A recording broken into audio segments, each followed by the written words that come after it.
Covariance et corrélation spatiale. Voici deux notions que nous allons voir ensemble aujourd'hui, ainsi que leur impact dans l'analyse de la continuité des formations géologiques.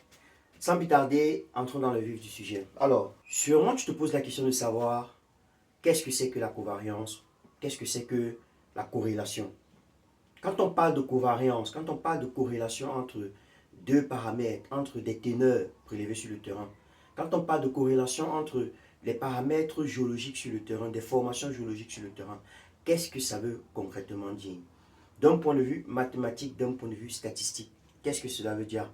C'est ce que nous allons essayer ensemble de voir. Aujourd'hui, nous allons voir un tout petit exercice, mais avant d'y arriver, on va commencer déjà par définir quelques concepts fondamentaux. Alors, l'objectif principal de notre travail aujourd'hui est tout simplement de comprendre et de quantifier la relation entre deux ensembles de valeurs mesurées dans un même environnement géologique. Il est important pour nous au travers des notions telles que la covariance et le coefficient de corrélation vont nous permettre, n'est-ce pas, de déterminer dans quelle mesure est-ce que les échantillons qui ont été prélevés sur un gisement ou encore sur des gisements évoluent ensemble, ou alors quelle est la relation qui peut lier des prélèvements des teneurs prélevées dans un même gisement sur des zones adjacentes, n'est-ce pas? Quelle est la relation qui peut lier ces différents prélèvements-là? Ils vont nous permettre plus ou moins de quantifier la relation entre deux zones adjacentes dans un même gisement. Donc, je suppose que par exemple, voici, nous avons un gisement. Donc, on va dire que voici deux zones. On a la zone A et on a la zone B. Alors, l'objectif ici, en gros, c'est quoi? L'objectif principal, n'est-ce pas? C'est de comprendre et de quantifier la relation qui peut exister entre deux zones, une zone A et une zone B. Donc, il sera question pour nous de manière générale de comprendre et de quantifier donc, la relation qui peut lier deux zones d'échantillonnage dans un même gisement. Ça, c'est l'objectif général de notre travail. Et nous allons essayer plus ou moins de ramener, n'est-ce pas, ce qu'on définit souvent d'un point de vue mathématique à des concepts géologiques bien définis. Parce qu'il est important de connaître la définition mathématique d'un concept, mais aussi de savoir en quoi est-ce que ce concept-là peut nous aider, n'est-ce pas, d'un point de vue géologique ou encore d'un point de vue environnemental. Si on reste dans le cadre de la géologie, notre objectif ici principalement est de comprendre quel est l'impact que peut avoir la covariance et la corrélation dans un processus de modélisation géostatistique. Quel est le lien, n'est-ce pas, ou encore les applications directes que peut avoir la covariance et la corrélation dans la modélisation du crigeage, dans l'évaluation de la continuité géologique d'un gisement. C'est ce que vous et nous allons essayer de découvrir ensemble dans cette vidéo.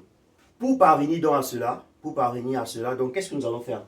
Nous allons définir un exercice dans un contexte de campagne d'échantillonnage, n'est-ce pas? Nous avons une campagne qui s'effectue dans une zone, un grand domaine D, qu'on va appeler D, qui est le gisement que nous sommes en train d'étudier.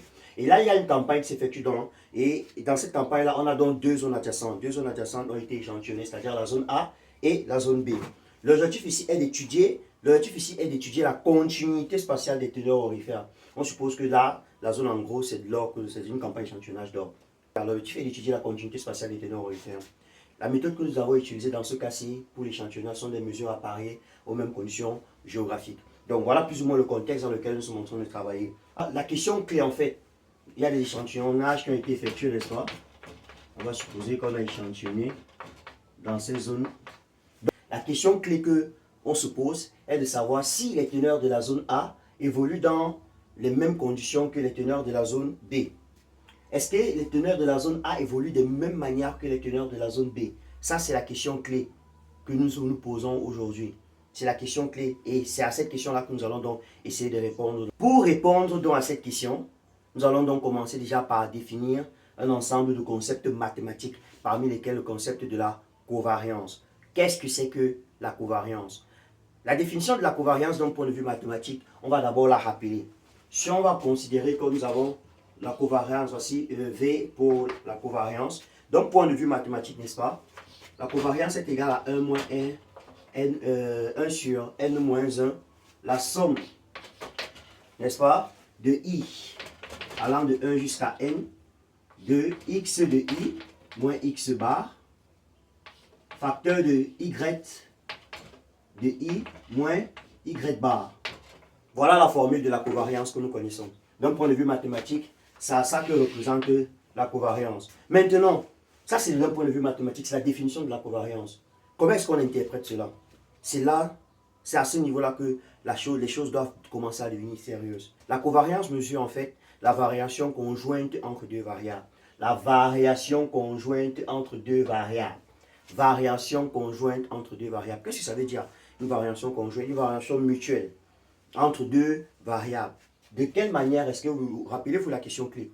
Comment évolue-t-on? La question qu'on se pose est de savoir comment est-ce que les éléments, les teneurs du gisement de la zone A et de la zone 2 évoluent de la même manière. Quelle est la manière dont cette teneur évolue? C'est la question qu'on veut répondre ensemble.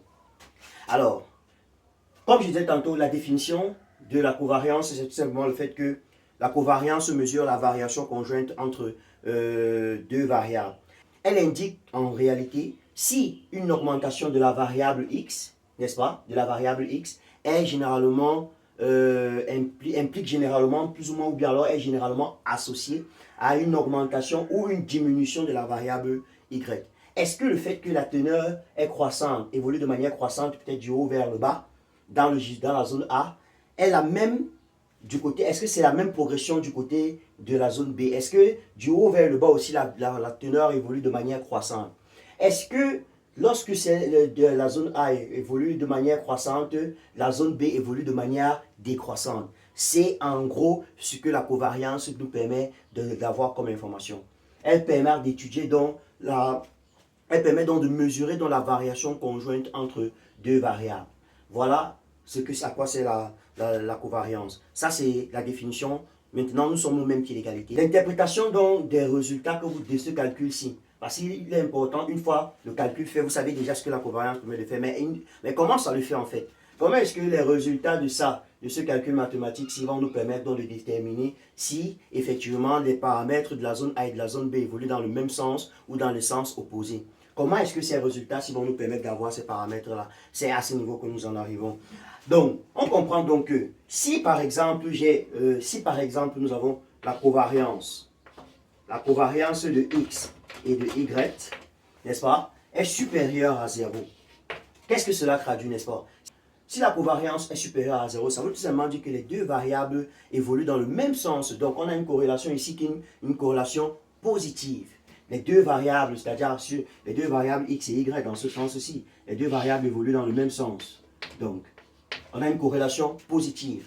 Si maintenant, la covariance entre x et y est inférieure à 0, ça voudrait tout simplement dire que les deux variables varient de sens opposé. Lorsqu'on a une covariance x, y inférieure à 0, ça veut dire que les deux variables varient de sens opposé. Opposé, ça veut tout simplement dire quoi? Ça veut dire que lorsque on a peut-être la zone A qui est décroissante, on aura la zone A qui est croissante. Si par exemple la zone A est croissante, on aura la zone B qui est décroissante. En gros, c'est ce que ça veut dire. Maintenant, si on a la covariance entre x et y, c'est-à-dire la covariance entre x et y qui est égale à 0.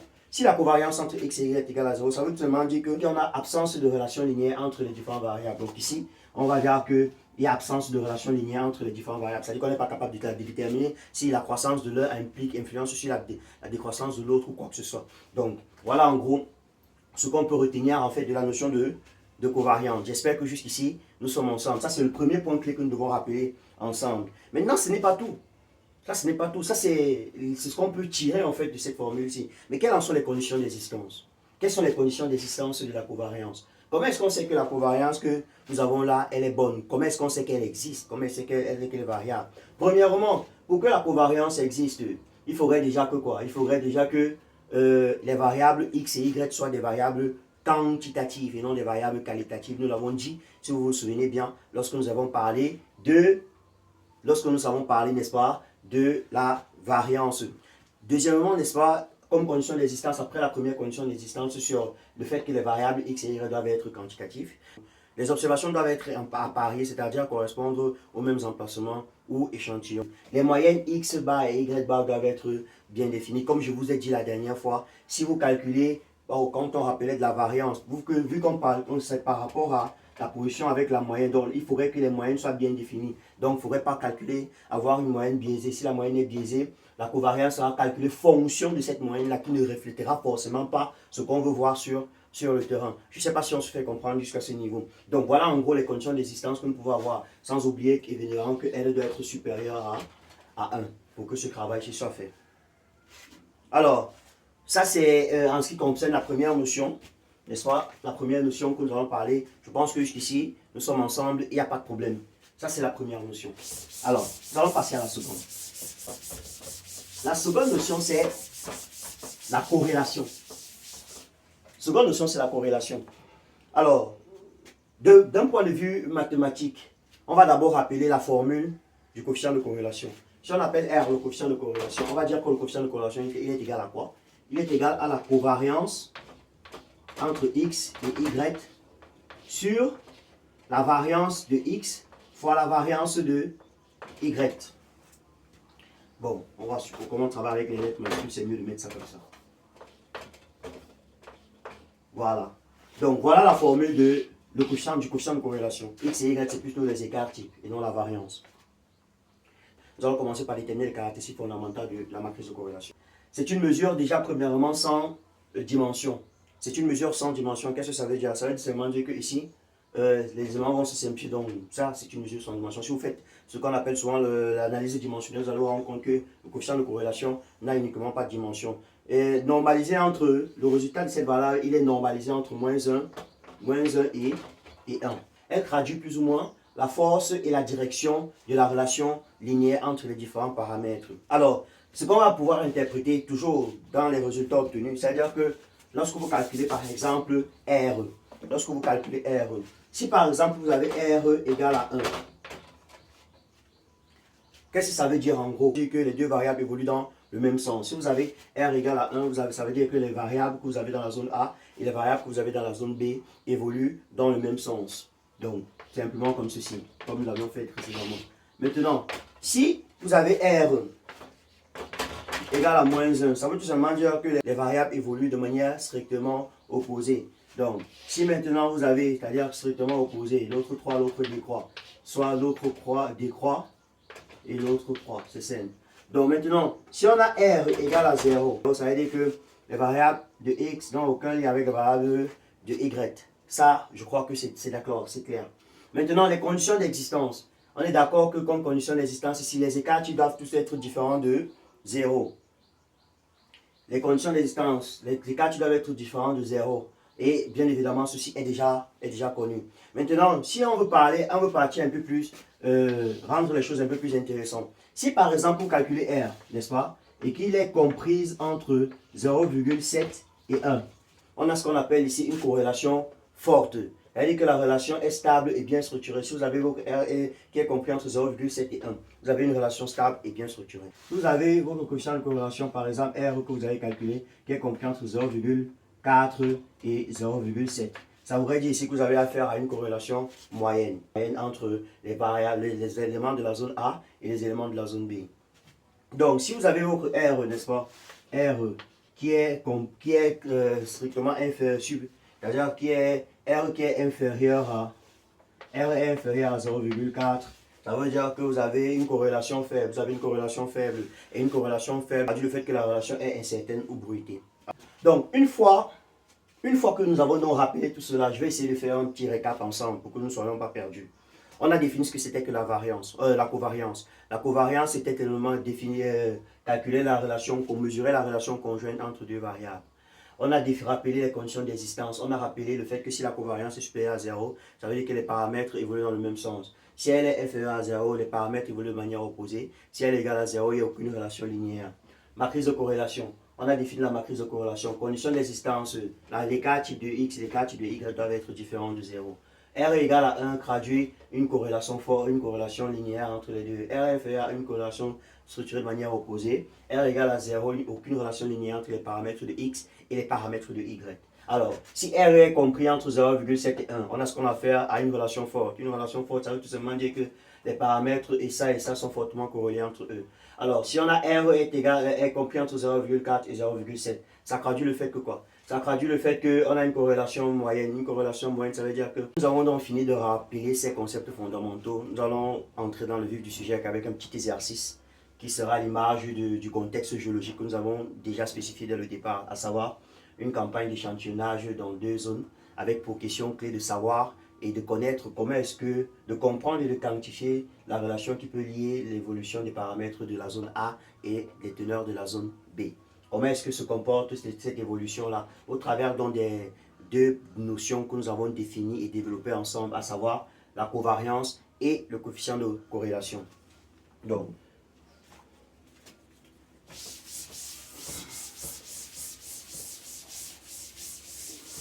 on va supposer, n'est-ce pas, que les exercices que nous allons faire, la campagne a été faite sur 10 échantillons.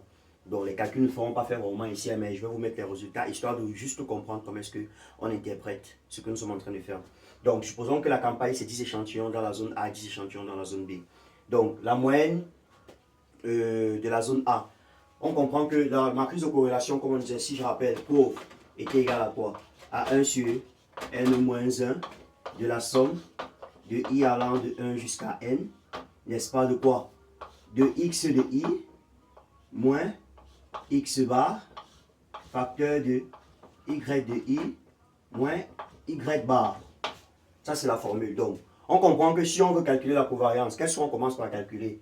C'est les moyennes. Donc, on va d'abord calculer la moyenne de la zone A.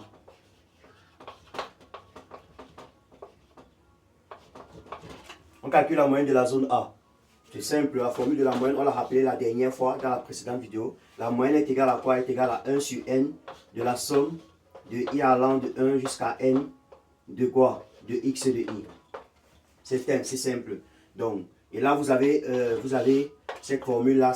Pour y, ça sera exactement la même chose. Dans notre cas, n'est-ce pas, nous avons sommé les paramètres divisés par le nombre total d'échantillons qui est 10. Et nous avons obtenu que la moyenne de x de i est égale à 3,78 grammes par tonne.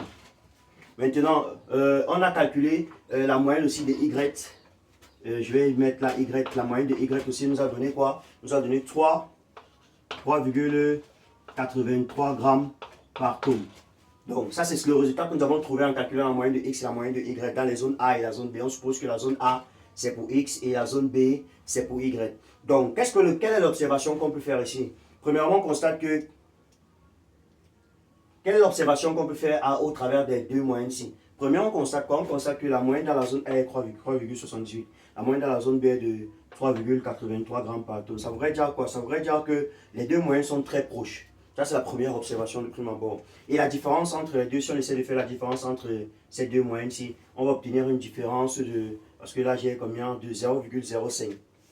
Donc, la différence que nous pouvons avoir entre les deux ici, une différence de 0,05 au plus. Donc, ça, il suffit juste de faire la différence entre 3,83. Donc là, vous allez avoir 13 moins 8. Il va rester combien? Il va rester 5. Après, la valeur va descendre. Donc oui, vous avez une différence de 0,05 grammes par tonne entre les 2 observations ici. Si vous allez faire, ça va faire 0,05 grammes par tonne. Ça, c'est la différence que vous avez en observant dans les paramètres de la zone A et la zone B en ce qui concerne la moyenne. Ça, c'est la toute première observation. Il n'y a rien d'extraordinaire. Alors, maintenant, une fois qu'on a calculé la moyenne, on peut maintenant venir calculer la covariance dans la zone A et dans la zone B, parce qu'on a déjà calculé les moyennes. Donc, on calcule, la covariance de manière générale, parce qu'il s'agit de la covariance entre la zone A et B. Donc, covariance de X et Y. La covariance entre X et Y nous a donné principalement 1,48. Nous a donné 1,48. La covariance donc compte 1,48. Alors, quand on a calculé la covariance, voilà ce qu'on a obtenu. Qu'est-ce que nous avons dit? Si nous avons dit que si la covariance était supérieure à 0, ça voudrait dire qu'on avait affaire à une corrélation positive, si vous vous rappelez très bien, parce qu'ici on a une covariance qui est supérieure à 0. Maintenant, pour calculer le coefficient de corrélation, le coefficient de corrélation était tout simplement égal à quoi? Était égal à la covariance de x et y sur l'écart type de x et l'écart type de y. Donc, ça veut dire qu'il faut calculer l'écart type. Pour calculer l'écart type, on sait que l'écart type, c'est quoi? L'écart type est tout simplement l'écart type, si on prend l'écart type de x, l'écart type, c'est tout simplement la racine carrée de la variance. Or, la variance, la formule, c'était 1 sur n moins 1. La somme, n'est-ce pas, de i allant de 1 jusqu'à n, de quoi? De x de i moins x bar le tout au carré. Alors, tout calcul fait, vous allez voir que l'écart type de x sera égal à 1,23. Donc, ça veut dire que S de X est égal à 1,23 et S de Y est égal à 1,21. 1,21. Bon, ça c'est en gramme par tonne. Hein. Et là aussi en gramme par tonne. C'est bon. Alors, l'observation ici c'est quoi? Donc la dispersion, les dispersions sont également similaires. Parce que la valeur 4 c'est la dispersion. On l'avait expliqué dans la vidéo précédente. Donc, on constate que quoi? Les dispersions entre les deux sont également similaires. Parce qu'on a la dispersion ici qui est égale à 1,23 et la dispersion ici qui est égale à 1,21. Il n'y a pas une très grande différence. Elles sont similaires. Poursuivons l'énoncé. Donc, on peut maintenant calculer le coefficient de corrélation. Le coefficient de corrélation, quand on va le calculer, il est égal à la covariance sur les écarts. C'est-à-dire que si je veux remplacer la formule, de manière générale, j'ai dit que la covariance est égale à quoi? 1,48. C'est-à-dire que j'aurai 1,48 sur 1,23 fois 1,21. Donc, R sera donc égal à 0,99. Donc, on aura donc, tout calcul fait 0,99. 99, qui est censé égal à quoi? Censé égal à 1. Qu'est-ce que nous avons dit dans ce cas-là? Une corrélation quasi parfaite. Qu'est-ce que nous avons dit dans ce cas? Laissez en commentaire vos appréciations. Vous avez donc le résultat principal qui donne la corrélation égale à 1. J'attends vos résultats en commentaire par rapport au fait qu'on a la corrélation quasi parfaite ici. Donc, de manière générale, tout calcul fait, on a ceci. Ce qui fait que la corrélation est une corrélation extrêmement forte. La signification donc c'est quoi? Les teneurs prélevées dans la zone A et celles prélevées dans la zone B varient de manière significativement ou alors quasiment identique. La zone A et la zone B, les teneurs prélevées dans ces deux zones-là varient de manière identique. Pour chaque augmentation d'une unité en zone A, on observe une augmentation quasi équivalente en zone B. C'est ce que nous a traduit la matrice de la covariance et la corrélation. Ça, ce sont les significations que vous avez directement tenues. Maintenant, ça c'était l'interprétation statistique. Hein. D'un point purement statistique, c'est ce que vous avez comme information. Et là, c'est maintenant là qu'il faut faire la différence. Parce que quand tu es un géologue ou encore un géostatisticien, quand tu interprètes les données, tu dois pouvoir faire le pont entre la partie statistique et la partie géologique. Donc quand tu interprètes d'un point de vue statistique, c'est ce que nous venons de faire. Les données nous montrent tout simplement que on a une corrélation quasi parfaite et que lorsque les données augmentent ou encore sont croissantes, parce que la corrélation était positive d'après ce qu'on a vu ici, avec qu'ils étaient croissance linéaire. Donc lorsqu'on a une augmentation ici, on a aussi une forte augmentation quasi similaire dans ce sens, dans la zone B. Ça c'est d'un point de vue statistique. Maintenant d'un point de vue géologique, qu'est-ce qu'on peut comprendre? En fait c'est là où ça devient intéressant.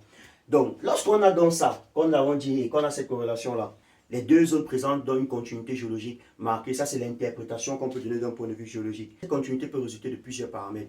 On peut croire premièrement que cette continuité résulte d'une même structure minéralisée. Ça veut dire qu'on a une même structure minéralisée entre la zone A et la zone B. Quand on parle de même structure minéralisée, qu'est-ce que ça veut dire? On entre un peu plus en profondeur. Alors, ça voudrait dire tellement qu'on peut affaire ici à une veine, par exemple, aurifère continue, entre les deux zones, une veine aurifère continue. On peut avoir affaire à une veine continue, une veine aurifère continue entre les deux zones. On peut avoir affaire, n'est-ce pas, à une faille minéralisée entre les deux zones. On peut avoir affaire à un couloir minéralisé entre les deux zones. Ça, c'est d'un point de vue, par exemple, si on reste sur le fait de la structure minéralisée, du même structure minéralisée entre les deux zones. Deuxièmement, qu'est-ce qu'on peut avoir? Une homogénéité lithologique entre les deux zones. Qu'est-ce que ça veut dire de manière un peu plus simple? Ça veut tout simplement dire qu'il peut avoir une même formation géologique. Il peut avoir une même formation géologique entre les deux zones. Il peut avoir une même formation géologique entre les deux zones. Il peut avoir quoi? Un faciès constant entre les deux zones, la zone A et la zone B. Ça, c'est ce qu'on peut encore tirer de ce petit calcul que nous venons de faire. Croisement, qu'est-ce qu'on peut avoir en contrôle structural commun? Qu'est-ce que ça veut dire? Ça veut dire qu'il peut avoir une direction de fracturation similaire entre les deux, un plongement similaire entre les deux, ou encore un contrôle tectonique général entre les deux, ou encore un contrôle tectonique général entre les deux. Maintenant, on peut relever autant de choses qui peuvent venir. Hein. Ce sont des interprétations que l'on peut faire déjà en étant uniquement assis. Je ne suis pas allé sur le terrain, je n'ai pas vu les données. Mais au travers des données, voilà les informations que moi je peux en tirer. L'implication majeure que nous pouvons relever au travers de tout ce que nous venons de dire. Une forte corrélation, n'est-ce pas, implique une cohérence spatiale du phénomène entre les deux zones. Ici déjà, on comprend déjà que je peux jumeler les deux zones pour modéliser le variogramme. C'est une information capitale. Lorsqu'on veut utiliser par exemple des méthodes comme le variogramme pour modéliser la continuité spatiale entre ces deux zones. Voilà donc l'importance. Où là vous parvenez maintenant à cerner quel est l'impact donc de la covariance et de la corrélation sur les modélisations géostatistiques. Parce que grâce à ces informations, j'ai d'abord eu des interprétations purement géologiques. Maintenant, je peux revenir sur les méthodes géostatistiques et faire comprendre que les indicateurs que j'ai pu avoir, n'est-ce pas, sont des indicateurs majeurs en géostatistique qui me permettent donc d'avoir déjà des paramètres en faveur de la modélisation d'un variogramme continu entre les deux zones. Merci déjà pour avoir déjà eu à cerner cela. On poursuit. On peut donc constater tout simplement ensemble ici que la covariance et la corrélation constituent un cercle. Donc, on comprend donc effectivement que le variogramme n'est rien d'autre qu'une mesure dérivée de la covariance spatiale. Si vous avez compris, c'est là où nous voulons arriver. Il représente l'évolution de la similitude statistique entre points et leur distance. C'est tout simplement ça. La relation qui lie la covariance au variogramme, nous allons revenir dessus bien plus tard, qui est une relation aussi très importante, la covariance au variogramme. Donc, on va revenir dessus bien après. Par rapport à cet exercice, j'aimerais récupérer vos différentes, vos différentes remarques, vos différentes critiques. S'il y a des critiques par rapport à ce qui a été fait aujourd'hui, si vous avez des remarques, si vous avez des ajouts, si vous avez des apports, n'hésitez pas à me les envoyer, me les laisser en commentaire. En ce qui concerne les données qui ont été utilisées dans le cadre de cet exercice, elles sont disponibles dans mon cours. Et elles seront, le lien pour bénéficier de ce support-là, il est en description. Donc vous pouvez le télécharger et bénéficier donc de ce support de cours-là qui est un peu plus fourni que ce que nous venons de voir ici en explication. Donc dans ce support, il est libre, vous avez la possibilité de nous encourager en me laissant une modeste contribution pour que nous puissions poursuivre dans cette présentation dans les prochains jours parce que nous avons 30 jours à publier des vidéos sur l'importance des mathématiques fondamentales dans les géosciences. Donc, je vous remercie énormément pour cette séance qui pour moi a été très productive. J'ai beaucoup appris. J'ai beaucoup appris pour pouvoir mettre sur pied ce contenu-là. J'espère que vous aussi, vous avez appris de cette compétence-là. Donc, on se retrouve donc dans les prochaines vidéos. N'hésitez pas à liker, à partager et à vous abonner. N'hésitez pas à recommander la page à quelqu'un d'autre qui pourrait être intéressé par ce contenu-là. À partager dans vos groupes pour pouvoir permettre à plusieurs personnes de bénéficier aussi de ce contenu. Cela nous aide énormément et cela nous permet d'avoir la force pour continuer à travailler et à vous produire un contenu similaire. Il est important de montrer aux jeunes que la science est très capitale pour le développement de notre nation et c'est le combat que nous menons au jour le jour. Merci beaucoup pour votre aimable attention. On se retrouve donc dans les prochaines vidéos.